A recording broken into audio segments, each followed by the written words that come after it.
Boa noite.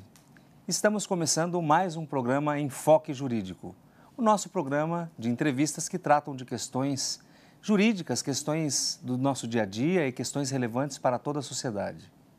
Quero agradecer a audiência que tem tido o nosso programa, através dos e-mails que nós recebemos, são centenas de e-mails, e agradecer também a todos aqueles que mandaram sugestões de pauta. Se você quiser participar, mande para nós contato@enfoquejuridico.com.br. O programa de hoje, muito especial, nós temos a honra de receber José Aníbal, que é secretário estadual de Energia. Doutor José Aníbal, uma satisfação recebê-lo aqui no nosso programa, uma honra. Sei da sua complexa e difícil agenda, então quero agradecer aqui poder recebê-lo para então debatermos aqui as questões relacionadas à sua secretaria e também saber um pouquinho da sua trajetória. Olha, maior satisfação pelo convite e grande prazer estar aqui nessa conversa com você, Castilho, em que vamos nos tratar sem nenhuma cerimônia, né? Vamos nos tratar com a sem cerimônia daquilo que a gente espera poder fazer ao longo dessa hora, que é uma boa conversa e alguns esclarecimentos que, porventura, a gente possa produzir. Muito bom, Zé. Vou chamá-lo de Zé. É isso aí. Assim que nós o conhecemos. Bom, Zé Aníbal é um dos maiores expoentes da política, do cenário político brasileiro, quer como parlamentar, como gestor público. Então, nós vamos falar disso também. Mas eu queria te perguntar, começar perguntando com relação à sua formação. Você é economista e eu sei também que você estudou com a nossa presidente. Você foi acadêmico no mesmo período em que ela. Fala um pouquinho para nós da sua formação. Eu nasci em Guajará-Mirim. Guajará-Mirim fica em Rondônia. Lá não tinha ginásio, só tinha o primário. Então, eu fui estudar no Rio de Janeiro. As famílias que podiam mandavam os filhos para fora para poder continuar estudando. Eu fui para o Rio e depois fui para Minas. Interior de Minas e finalmente Belo Horizonte. Mas o Rio foi estrategicamente pela logística ou porque foi uma melhor opção? Uma irmã do meu pai, tinha um bom colégio, meu pai queria que eu ficasse lá, o colégio anglo-americano e tal, enfim. E depois eu fui para o interior de Minas, um ótimo colégio em Lavras, Gamo, e finalmente Belo Horizonte. E em Belo Horizonte, 16, 17 anos, eu conheci a Dilma por, enfim, circunstâncias políticas ali, naquela época. Os estudantes eram muito ativos. Já tinha no DNA, política no DNA. Já. O nosso interesse era um interesse político, mas era também um interesse intelectual. A gente gostava de ler. Eu sempre gostei muito de história, né, de literatura. E aí a gente ia se aproximando, pessoas que tinham gostos semelhantes. E acabamos nos conhecendo e tendo militância, um ativismo ali na atividade estudantil, né? E estudamos juntos para o vestibular. Eu muitas vezes estudei na casa delas. Éramos bons amigos e ainda tenho por ela estima. Imagina, a Dilma é uma pessoa de muita iniciativa, uma pessoa inteligente, que quer fazer o melhor. Eu hoje tenho uma posição mais crítica a ela, mas de qualquer maneira reconheço nela muito valor. O fato é que estudamos juntos e entramos juntos na Faculdade de Ciências Econômicas da Universidade Federal de Minas Gerais, em 67. Mas em 68 a gente foi com o ato 5, final do ano, a gente nem voltou na escola, porque se voltasse eles iam nos pegar. E fala um pouquinho disso, então. Você foi exilado, né? Você foi para o Chile. Mas antes de ir para o Chile, eu vivi no Brasil. Voltei para o Rio de Janeiro e vivi de 69 ao começo de 73 no Rio. Meio clandestino, né? Porque uns 4 anos meio que... ali a situação não era tranquila. Foi um período muito difícil, né? De um lado, você tinha, no meu caso, né? Uma perda de ilusão com aquela perspectiva de uma ação armada para derrotar o regime, né? Eu achava que nós estávamos muito isolados, né? Não só isso, que não tínhamos bandeira suficiente, não tínhamos ambiente adequado, correlação de forças e tal, para iniciar um movimento que nos levasse a um movimento armado, né, para derrotar o governo militar. Eu discordei disso logo no início e por isso até nos afastamos. A própria Dilma, nos afastamos e outros, né? Então vivi ali no Rio, tendo uma vida semi-clandestina e tendo algumas atividades, né? Mas só para, sem te cortar, mas você acha que esse fato na sua vida causou um trauma ou então até o impulsionou para a vida política, para a busca dos direitos e garantias fundamentais? Esse compromisso com democracia, com direitos humanos, liberdade de manifestação, não é isso? Tolerância.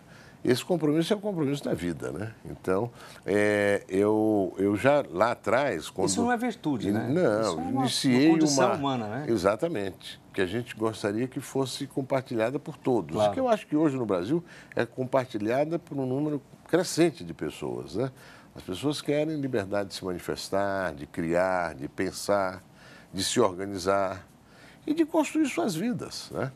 Então, nós tivemos esse período difícil aí, e aí eu tive que sair, porque realmente a repressão estava muito forte, né? Já em 73, e estávamos completamente isolados, não tínhamos o que fazer, a não ser ou se esconder em algum lugar ou imigrar, como caso eu imigrei como exilado, fui para o Chile um tempo, e depois passei quase 5 anos na França. Quanto tempo no Chile? No Chile eu cheguei em março de 73 e saí em novembro, outubro, novembro, depois do golpe. Tá. Foi um período curto e tive uma passagem pelo Panamá e finalmente fui para a França.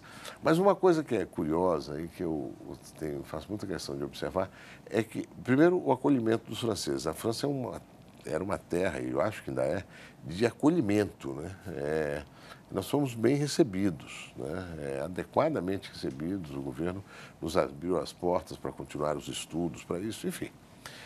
E logo que eu cheguei, faziam 10 anos, foi comemorado 10 anos, comemorado não, foi feita uma reunião política para falar dos 10 anos de ditadura no Brasil. 31 de março, 1º de abril de 74. E eu vi que o ato estava meio esvaziado, viu, Castilho? Não tinha tanta gente quanto eu imaginava. A adesão dos franceses, a solidariedade deles com relação ao Brasil estava diminuída. Até porque você tinha no Chile uma repressão feroz, na Argentina, no Uruguai, e também o desgaste etc. já de toda a questão da ditadura, né? E quando terminou o ato, eu saí com os amigos e falei, olha, eu acho que nós estamos errando. O que pode sensibilizar a opinião pública francesa com relação ao que acontece ao Brasil é a resistência no sentido da democracia. É o movimento feminino pela anistia, são os estudantes que estão começando de novo a se manifestar, pedindo liberdade de expressão, de associação. Enfim, são vários os trabalhadores que estavam já, os operários, mais iniciativas no campo sindical. É isso que conta, que pode contar. E, com base nisso, nós acabamos criando um comitê de apoio à luta pela anistia no Brasil. Era isso que a opinião pública francesa esperava de nós. Nós conseguimos grandes padrinhos para nos ajudar nisso, aquele grande intelectual francês Jean-Paul Sartre, Monsieur Riobé, pensador, filósofo, grandes jornalistas. E, a partir daí, esses comitês de apoio à luta pela anistia no Brasil se reproduziram em várias capitais da Europa. Replicou. Em Amsterdã, em Lisboa, pouco tempo depois, na Itália, na Suécia, enfim, em vários lugares.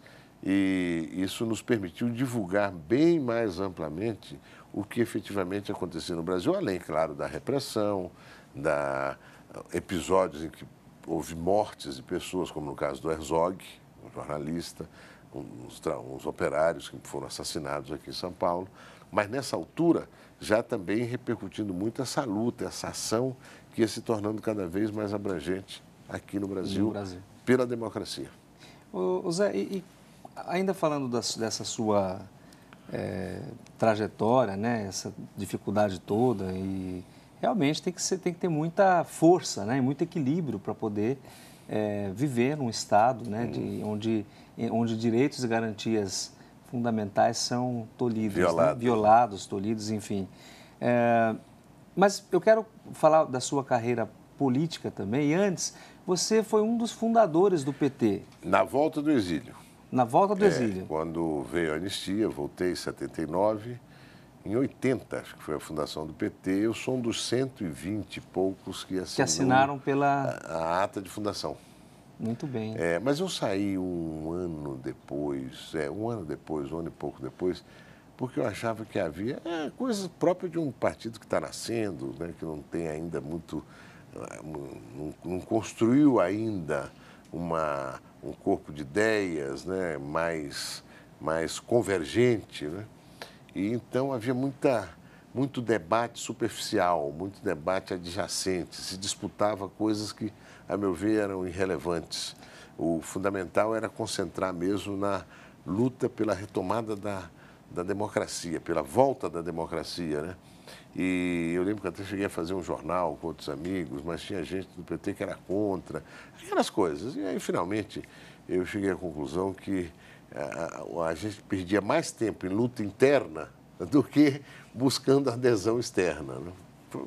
A minha reflexão foi por aí e acabei indo para o MDB a convite do Mário Covas.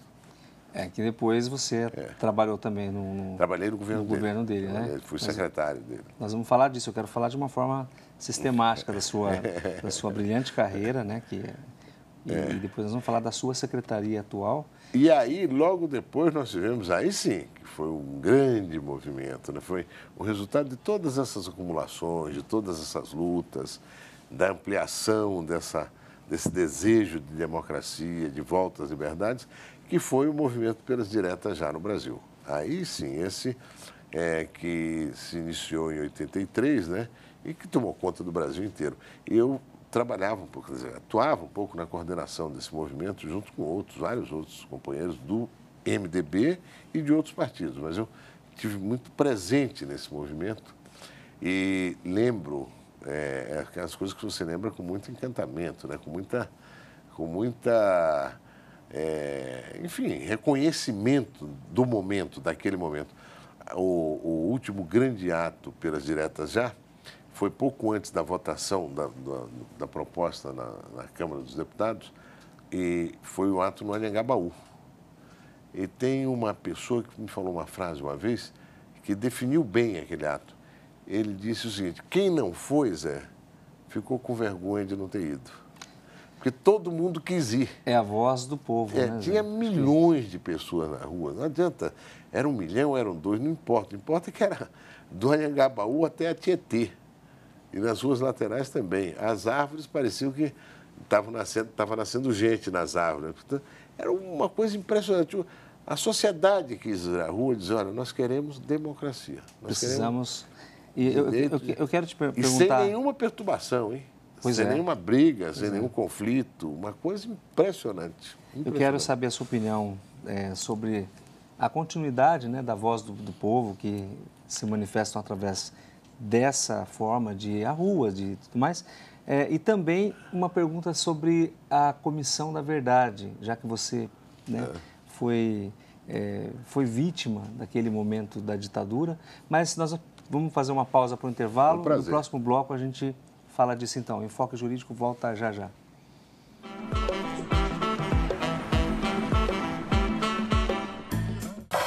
A TV Êxito já é um sucesso. É a TV do futuro no presente. Uma comunicação além fronteiras. E o grande diferencial é o foco no conteúdo e na qualidade.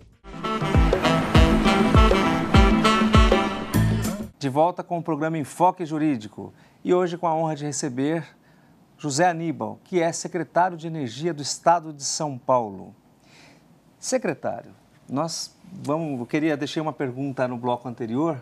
Queria saber então da sua opinião em relação à Comissão da Verdade, à investigação, à reparação talvez de eventuais danos ou traumas que sejam, né?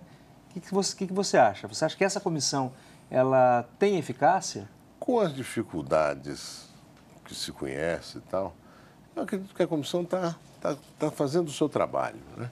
Às vezes tem um excesso daqui, outro de lá, de um lado, de outro lado. Mas eu acho que o Brasil é um país que soube fazer, soube virar a página, não é? E fazer anistia ampla, geral e restrita. Isso foi fundamental para apaziguar a situação no Brasil. Você veja um filme, um dos personagens mais importantes, né? Infelizmente já com uma idade bem avançada, mas uma figura extraordinária, é o Mandela, né? Nelson Mandela. Mandela. Um homem que ele é uma luz, né? Ele é uma energia, assim, ele transmite isso, né? Ele teve uma atitude que foi crucial quando ele apaziguou a situação, né? Eleito presidente da República. Não foi com sentido de revanche, não foi com sentido disso, foi com sentido de apaziguamento. Vamos conviver. Zé, eu queria... o nosso tempo ele passa muito rápido e você tem um poço de tantas coisas aqui que eu gostaria de saber, mas eu quero falar da sua carreira política. Você, 5 mandatos consecutivos como deputado federal, no meio disso, um pleito de vereador, você foi o vereador mais votado da cidade de São Paulo. Então, eu queria que você dissesse para os nossos telespectadores, de uma forma muito simplificada, porque precisariam de vários programas para poder falar da sua carreira política, mas fala para nós desses 5 mandatos, das principais causas, ou o que você pode destacar, e quero que você fale também da sua atuação nos governos Covas e Alckmin. Você também foi secretário de Desenvolvimento Econômico, tendo criado aí, dado início ao que hoje se perpetua como uma base para a educação, que são as ETECs e FATECs. Enfim, tem muita coisa. Então, eu queria que você falasse um pouquinho para nós sobre tudo isso. Rapidamente sobre o mandato, eu sempre acreditei que a grande instituição da democracia para processar os debates, as demandas, os anseios das sociedades é o Congresso Nacional, especialmente a Câmara dos Deputados, que é a representação da população. Um pouco desigual, né? Você tem estados que têm muita representação e tem estados que estão subrepresentados pelo sistema político que nós temos. Mas, de qualquer maneira... Aí é uma questão de isonomia que precisaria de uma discussão para isso. Um avanço forte nessa direção, um dia certamente acontecerá. Agora, eu tenho muita satisfação de ter chegado no Congresso em janeiro de 93, logo após o impeachment do Collor. Não é pelo impeachment em si, é pelo momento, aquilo desencadeou, provocou na sociedade brasileira. Nós tivemos ali aquele governo de transição de 2 anos do Itamar Franco, foi um bom presidente, tolerante, aberto ao diálogo e, sobretudo, nós tivemos a bolação, né, a construção do Plano Real. E eu tive a grande satisfação de ter sido indicado para ser o responsável do PSDB na aprovação do plano. No governo Fernando Henrique. No governo Itamar ainda. Aprovação do plano na Câmara. E finalmente aprovamos lá, né? No início havia muita resistência, mas depois várias forças políticas foram entendendo que aquele era um plano consistente. Diferentemente de planos anteriores que queriam fazer mágica, congelar os preços, não deu certo. Aquilo não tinha uma regra de transição, todo mundo sabia o que ia acontecer e, graças a Deus, faltou planejamento, então? Não. Naquele momento? Naquele momento, a gente conseguiu aprovar na Câmara, o plano foi entrando em vigência, né? E as pessoas foram descobrindo que o plano era consistente, não era uma enganação, não é? Era algo realmente que se via como ponto de partida para você estabilizar a economia brasileira, para você organizar contas públicas, etc, etc. Então, eu tive uma grande satisfação de ter participado e, logo em seguida, então, eleição do Fernando Henrique lá e do Mário Covas aqui, eu, de novo, deputado federal, fui reeleito em 94, eu fui eleito líder da bancada. E aí eu tive um papel, eu acho que foi uma coisa que me deu muita gratificação, me entusiasmou muito, na aprovação das reformas, né? Reforma administrativa, reforma patrimonial, quebra dos monopólios, né? Tem gente que está chegando a isso hoje, né? Depois de 20 anos só. Reflexo, né? Está chegando aí. Mas, enfim, antes tarde que nunca, né? Reforma previdenciária, fator previdenciário, enfim, uma série de mudanças ainda incompletas, mas suficientes para dar sustentação àquele momento na consolidação do Plano Real.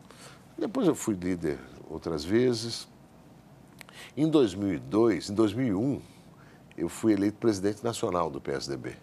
E em 2002, eu tinha sido convidado pelo governador Geraldo Alckmin para ser o vice dele. Mas eu tinha também ganho a indicação para disputar o Senado pelo Diretório Estadual do PSDB. Acabou que o convite do governador acabou não se realizando, porque teve que fazer composições aí.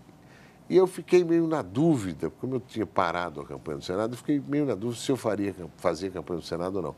Eu reiniciei a campanha no dia 22 de julho. Então, eu fiz campanha durante 70 dias e tive 5 milhões de votos. Foi uma grande eleição que não foi vitoriosa. A política, você ganha, você perde. Para mim, isso não é uma tragédia. Mas ela foi vitoriosa. Com o tempo que eu tive, 5 milhões de votos. 5 milhões de votos. Infelizmente, não cheguei. E logo depois, 2 anos depois, a pedido do partido, eu realmente estava sem interesse, eu queria ter sido candidato a prefeito em 2004. Mas finalmente o Serra pediu, tal, eu achei que ele tinha preferência, porque tinha sido nosso candidato a presidente. Ele até me convidou insistiu para eu ser candidato a vereador. Eu disse, não, prefiro ficar trabalhando na campanha, vamos procurar te eleger.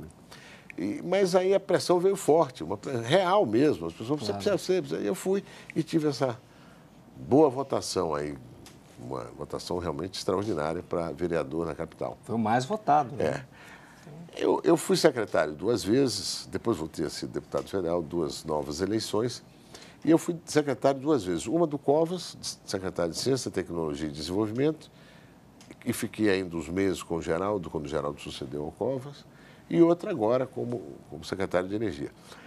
Eu não fui o criador das ETECs, das FATECs. Já existia o sistema de ensino técnico, tecnológico em São Paulo. Mas você fomentou muito bem isso. O primeiro mandato, o Covas, um grande gestor, né? Ele recuperou as contas do sistema Paula Souza. Não pagava previdência, fornecedor, ele acertou tudo. No segundo, ele me convidou, eu fui secretário, e aí eu comecei um processo de expansão. Um processo de atualização de equipamentos, de expansão e tal. E a primeira expansão efetiva, que me dá muita satisfação, que a gente começou, terminou, entregou, foi a FATEC de Aê Carvalho, na Zona Leste de São Paulo. Foi a primeira faculdade pública e gratuita de uma região que tem 4 milhões de habitantes. Primeira. E a expansão disso a gente sabe... Aí fizemos outro em Botucatu, que hoje é um modelo de FATEC. Uma referência. Que todos que saem da FATEC de Botucatu saem empregados. Zé, eu quero pedir licença para fazer mais um intervalo, para a gente voltar a falar um pouquinho e concluir esse assunto das FATECs, a sua participação nas ETECs e FATECs. Então, vamos fazer um intervalinho e nós voltamos já já.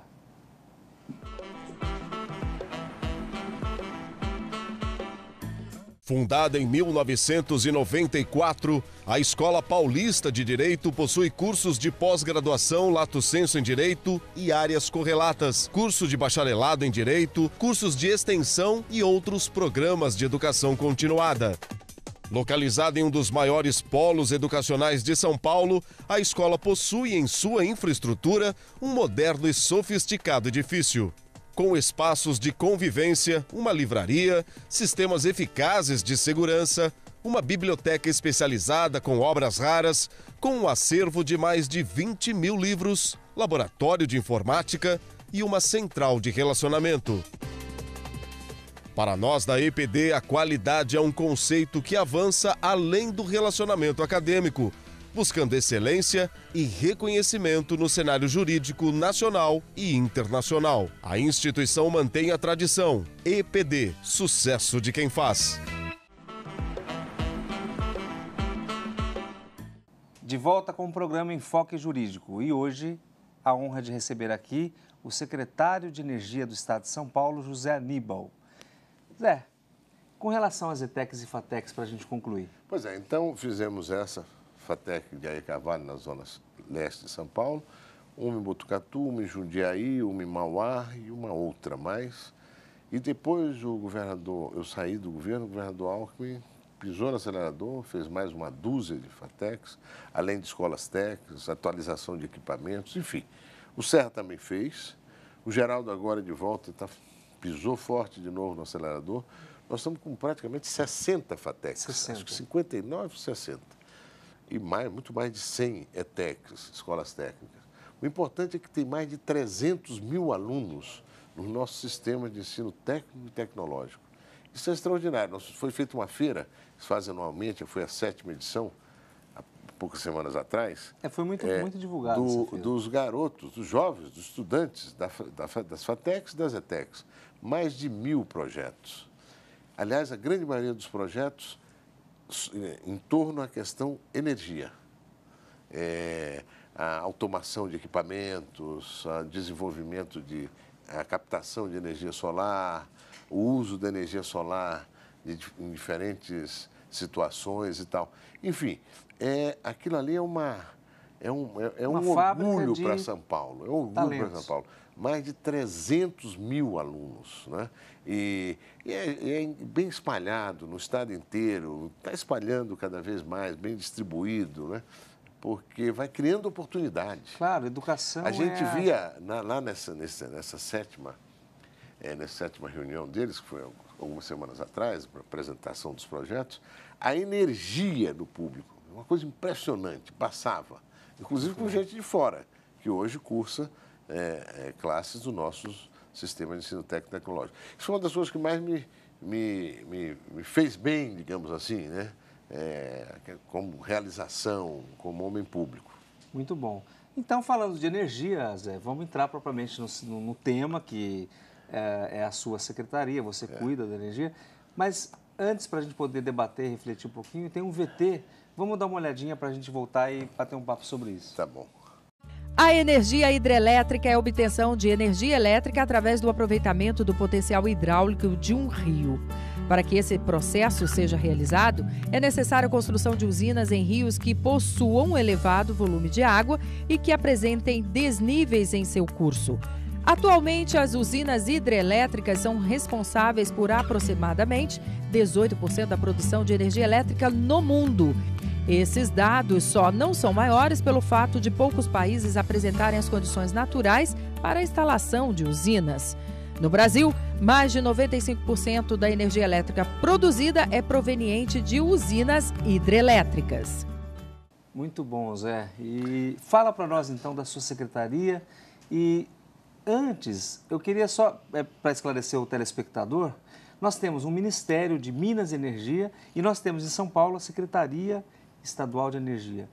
Faz essa diferenciação, explica para nós isso e o papel da sua secretaria. Bom, energia não é só energia elétrica, é energia de um modo geral. Sem dúvida. Tudo que movimenta motores, os carros, tudo isso é energia. Tem uma fonte, né, que gera aquela energia, que produz aquela energia, que faz movimentar todas essas máquinas, motores, etc. O fato é que o Ministério de Minas e Energia, porque ele cuida não só da questão da energia elétrica, mas também de minérios. O Brasil é um país, muito rico, né, na exploração. Um país com muita... De vários tipos de minérios. Vários tipos de minério. Bauxita, tem muita... Bauxita, ferro, enfim, e tem muito minério aqui. Que bom, né? Que bom. Agora, o Estado de São Paulo, hoje nós temos na minha secretaria 4 subsecretarias. Uma de energia elétrica, uma de renováveis, uma que cuida apenas de petróleo e gás e a outra que cuida de mineração. Isso foi uma vitória. Os parlamentares da Assembleia Legislativa reivindicaram isso muito. É um setor que é bem distribuído por São Paulo. Você tem 2.800 empreendimentos de mineração em São Paulo. E o fundamental da mineração em São Paulo é areia para construção civil, brita para construção civil e calcário, cerâmica, não é? Mas, enfim, isso é 90% a 95% da mineração de São Paulo, dos minérios de São Paulo. Tem alguma coisa aí de outros minérios, mas que não é tão expressiva. Nós estamos fazendo um trabalho sério para dar sustentabilidade à exploração minerária em São Paulo. E estamos fazendo isso em diálogo com os produtores, em diálogo com as entidades, em diálogo com as universidades e com a sociedade. Claro. Né? Eu acho que já estamos conseguindo alguns bons resultados. Do ponto de vista da energia elétrica, né? Então, portanto, nós já temos, a Secretaria não chama Energia como Ministério de Minas e Energia, mas energia em sentido mas logo, amplo, logo né? a Secretaria pode ser de Minas e Energia também, porque tem o setor minerário. Mas, enfim, o fato é que nós, ao assumirmos a Secretaria, o governador, eu falo nós, é a equipe, né? Nossa equipe, foi uma equipe que teve que ser constituída porque não tinha secretaria. Ela tinha sido extinta, o governador achou importante recriar. É uma secretaria que tem 35 funcionários, mas que trabalha, enxuta e trabalha bem, trabalha em todas essas 4 áreas em que se subdividem as subsecretarias. Mas o fato é que o grande desafio, no primeiro momento, foi melhorar o serviço de distribuição de energia. As pessoas contratam o serviço de energia de forma ininterrupta, não é isso? Sim. Você está pagando energia, você quer 24 horas tocar a sua tomada, ver seu aparelho funcionando e tal. Pois é. E nós tivemos 3 apagões em São Paulo em 2011. Um em fevereiro, um em junho e outro em julho. E nós tivemos um trabalho forte de fiscalização sobre as empresas, embora a competência seja do governo federal. Mas como nós temos aqui em São Paulo uma agência que fiscaliza e regulamenta a área de saneamento e a área de gás, por delegação do governo federal, ela faz a fiscalização. E com recursos que o governo federal aporta através da ANEEL. Sim. E recursos que o governo do estado também colocou lá para ampliar essa fiscalização. Portanto, uma fiscalização regional, né? Uma fiscalização regional com qualidade. Nós fomos nos balanços das empresas, vimos que tinha muita empresa que o lucro estava assim e o serviço estava assim, a qualidade do serviço. Lucro para lá, qualidade de serviço para cá. E como que não existia uma secretaria dessa, né, Zé? Pois é, não, porque já tinha agência. Pois é, mas a agência ela tem um papel muito diferente. Né? O próprio secretário tem uma voz que pode estar... O governador foi muito firme nisso também, junto com o secretário e tal. Zé, você falou há pouco sobre o apagão, né? Nós tivemos 3 apagões aí. Em 2011. 2011, muito bem. Quer dizer, mas nós temos uma pergunta da nossa equipe de jornalismo. Vamos dar uma olhadinha para você responder. Com prazer. Eu sou o Coronel Camilo, quero deixar aí um grande abraço ao nosso secretário, Zé Aníbal, né, com quem eu tive trabalhando aí no governo de São Paulo. E queria fazer uma pergunta.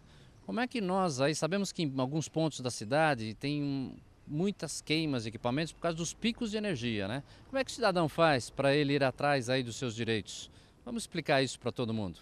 Bom, em primeiro lugar, eu queria deixar bem claro o seguinte. Desde 2011 nós não temos mais apagão em São Paulo. Não tivemos mais nenhum. Apagão é você interromper uma região. Nós chegamos a interromper boa parte da região sul no apagão de fevereiro de 2011. Depois de junho e julho foi na região oeste, um pedaço da sul.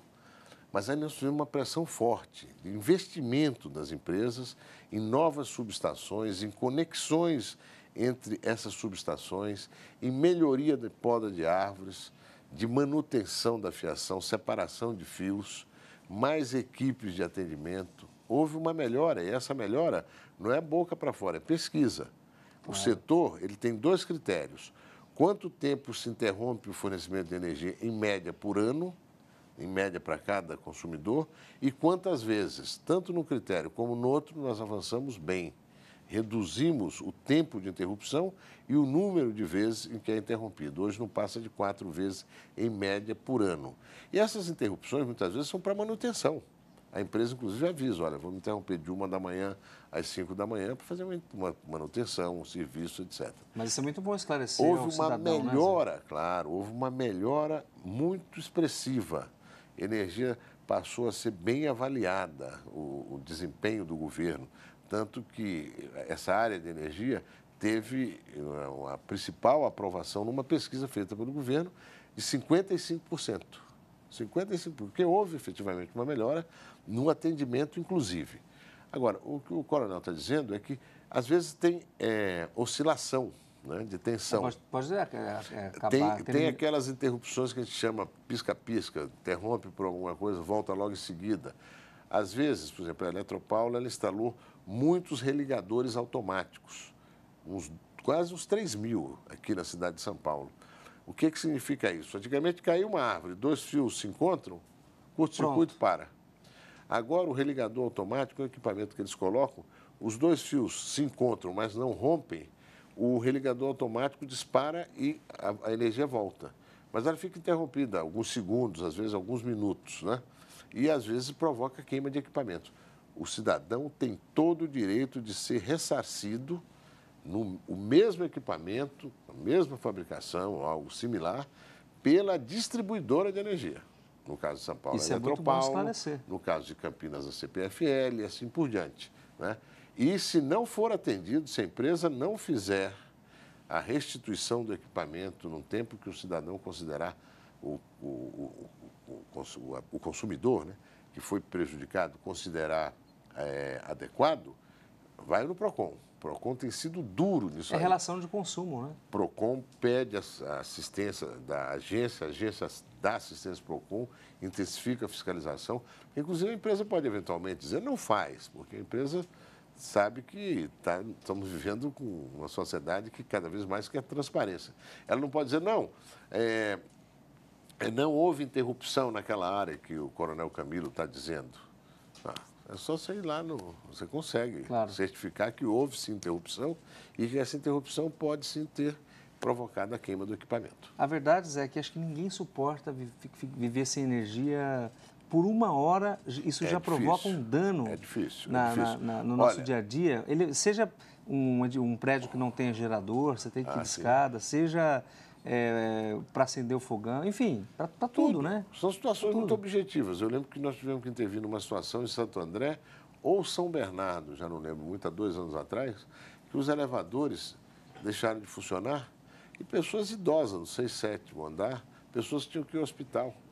E o elevador ficou sem funcionar praticamente mais de 24 horas. Até que alguém me acionou, a empresa foi lá e nós fazemos isso muito hoje, nós fazemos muito incerta. Não só eu, como a minha equipe. Você vai a campo? Liga, conversa, eu falo com o rádio. Semana passada eu falei com Caraguatatuba e o repórter me disse, olha, acabei de receber aqui de uma senhora uma reclamação, Avenida Minas Gerais, em Caraguatatuba, avenida importante, muito mal iluminada, lâmpada queimada, não fizeram a reposição. Falei, até amanhã eu volto a falar com você. Em seguida entramos em ação, falamos com a empresa, exigimos um pronto atendimento. No dia seguinte, à noite, eles tinham completado a iluminação, melhorado o serviço e tal.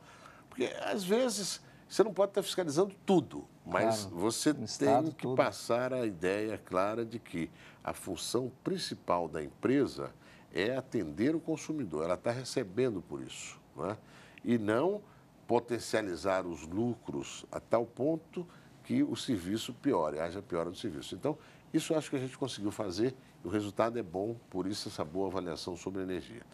Agora, tão importante quanto foi fazer esse plano paulista de energia. Muito bom. Eu quero falar dele no próximo bloco e também os desafios da sua secretaria. Vamos fazer mais um intervalo, o Enfoque Jurídico volta já.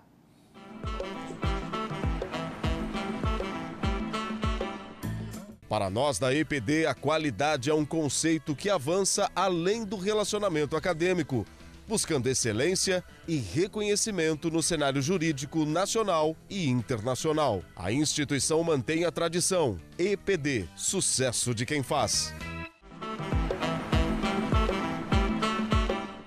Estamos de volta com o programa Enfoque Jurídico. E hoje com a honra de receber José Aníbal, que é secretário de Energia do Estado de São Paulo. Zé, vamos falar um pouquinho sobre os desafios da sua secretaria, mas eu tenho aqui uma pergunta para a gente poder debater. Vamos dar uma olhadinha. Vamos lá. Eu sou o vereador Gilberto Natalini, do Partido Verde de São Paulo.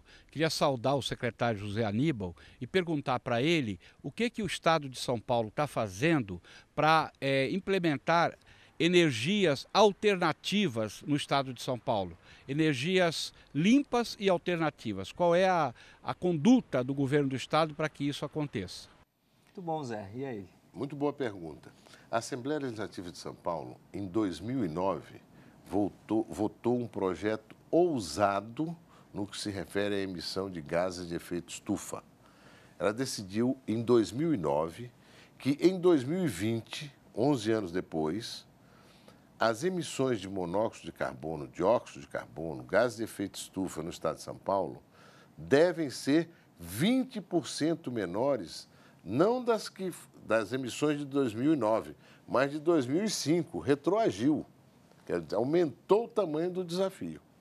Para isso, nós temos que desenvolver fortemente fontes renováveis de energia. Porque senão acaba. Exatamente. Fontes que não sejam de energias fósseis. As fósseis são as energias que você usa, né? É aquilo que gera energia e que acaba. Petróleo e todos os seus derivados, gás natural, carvão mineral. Aquelas cidades da China que a gente vê toda enevoada, que as pessoas mal podem sair às ruas, os carros nem podem, não tem como, fecha o tempo completamente. Aquilo ali é carvão mineral. A China tem centenas de usinas que queimam carvão mineral. Por mais que coloque filtros, a emissão de poluentes é enorme. Atinge diretamente a saúde das pessoas. E o lixo, Zé? O lixo, nós vamos falar a parte logo depois. Tá. E eu vou te contar que eu fui numa usina que processa lixo a 1.500 metros da Torre Eiffel. Uau! Né? Mas nós fizemos, então, esse plano aqui. Esse plano paulista de energia, nós trabalhamos neles durante um ano, um pouco mais de um ano. Trabalhamos quem?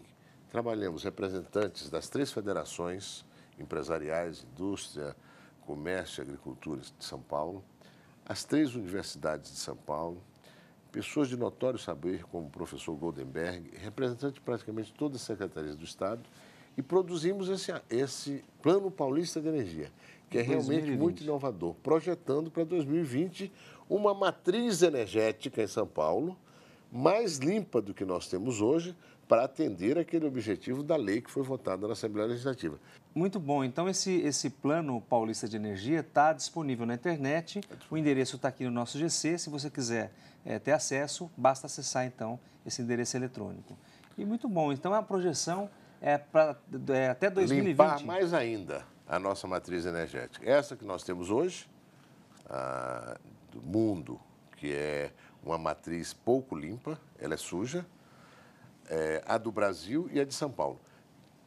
Se você observar com atenção, olha, o petróleo e derivados no mundo é 46%, no Brasil 37%, em São Paulo 36%. Agora, o carvão mineral no mundo é 24,6%. 1/4 da energia do mundo é gerada por carvão mineral. No Brasil, 5,2%. No estado de São Paulo, 2,2%. A diferença é 10% do que ocorre no mundo. E biomassa?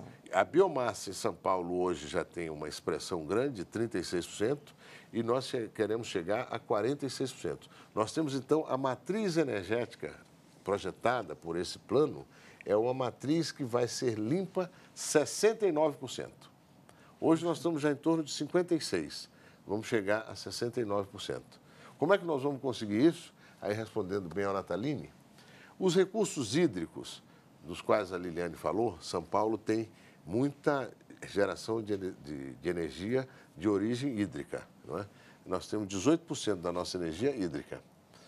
É o que nós temos hoje, é o que nós teremos provavelmente em 2020. Isso não mexe muito, nós temos um remanescente para instalar pequenas centrais, mas é pouca coisa, não é coisa muito expressiva. Mas isso até não se deve mexer muito, não é? Não, agora realmente chegamos aqui numa... Pequenas centrais, sim, que sem baixo ou nenhum impacto sobre o meio ambiente, sustentabilidade, etc.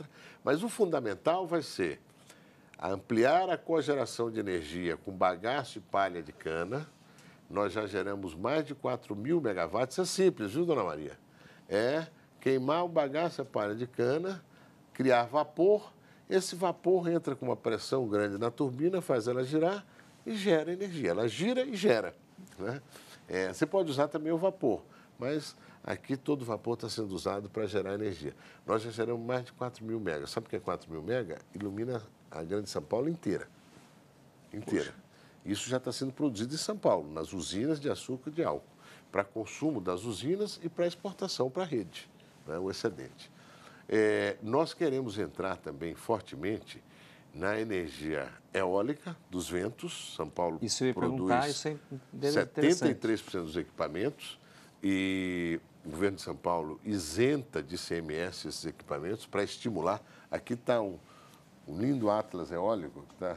É esse catatal aqui, Olha só, que nós produzimos, é o resultado de uma pesquisa feita durante 2 anos, em 8 pontos do estado de São Paulo, identificando a velocidade média dos ventos. Onde está mais, passando do amarelo para o vermelho, é o ponto 5,5, 6,5 para 7, a velocidade do vento, né? 6,5 a 7 km por segundo. Isso já é suficiente, tem várias regiões aqui, Piedade, Sorocaba, ali na lateral de Jundiaí, Campinas, São Carlos, Jaú é aquele centro ali forte, e aqui um pouco embaixo, na fronteira com o Paraná.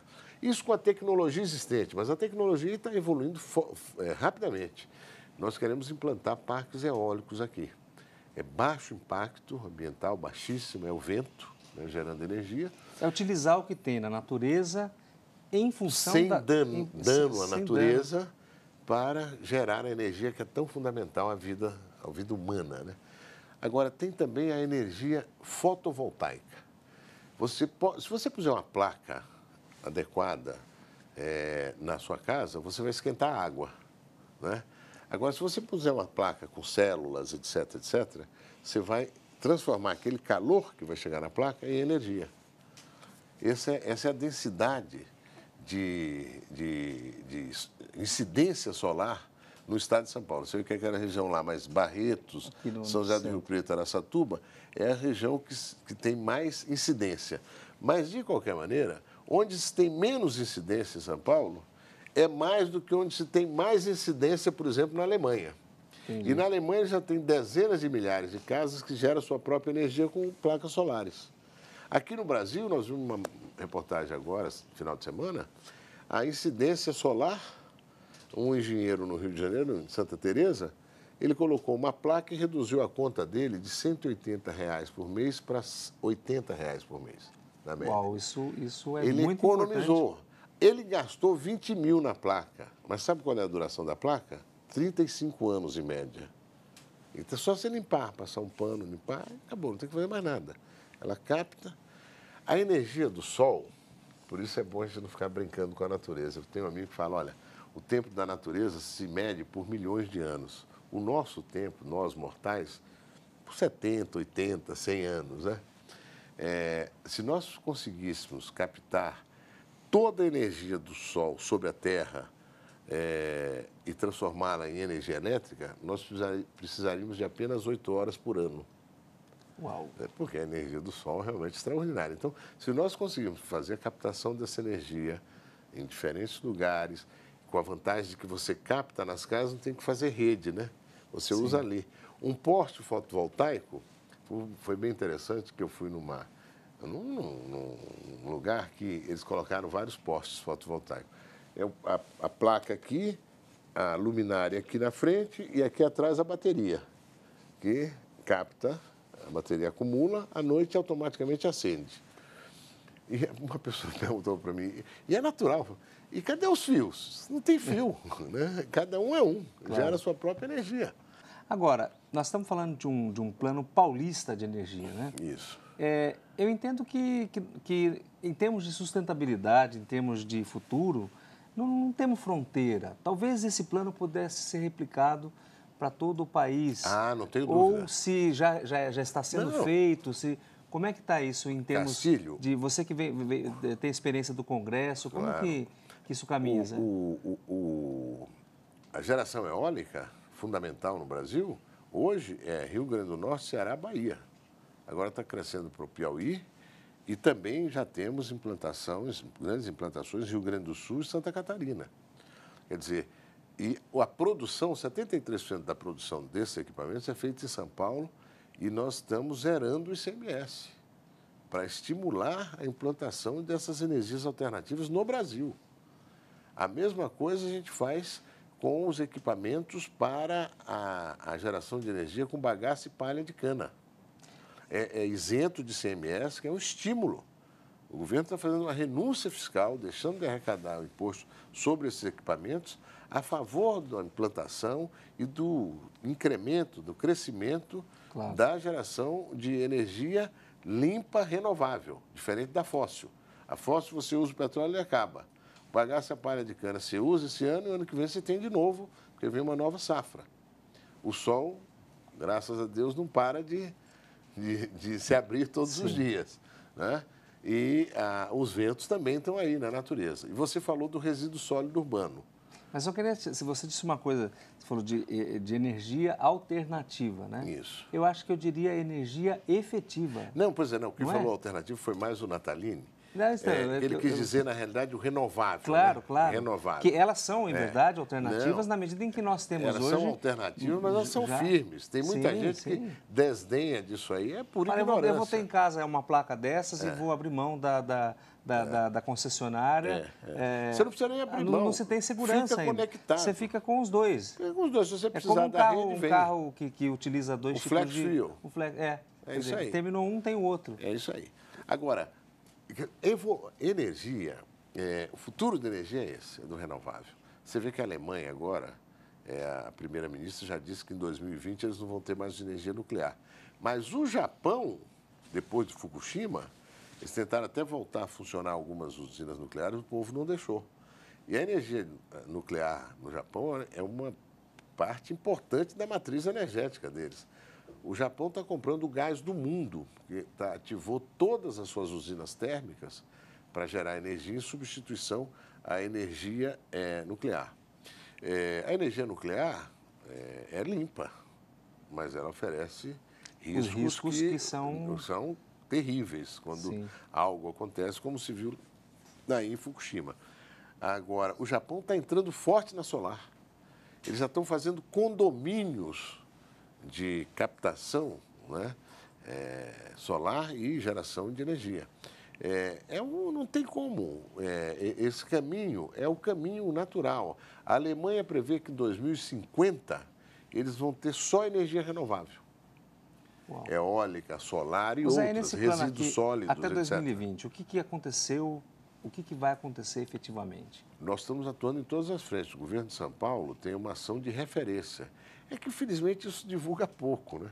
Não é só, o nosso propósito não é só energia, gerar mais energia renovável, limpar mais a matriz no que se refere à geração de eletricidade.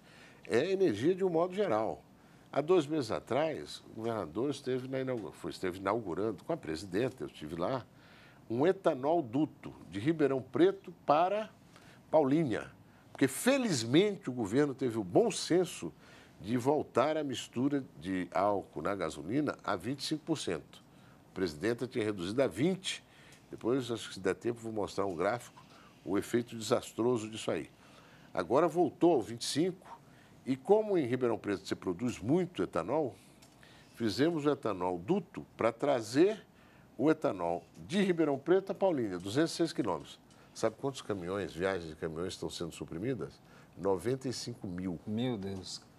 Então, ali, ó, Mas duto, esse tipo de obra não... Isso aí, nós estamos ampliando a hidrovia, o governador está ampliando, o governo de São Paulo amplia a hidrovia Tietê-Paraná, ampliando as laterais, levantando pontes, estendendo a hidrovia.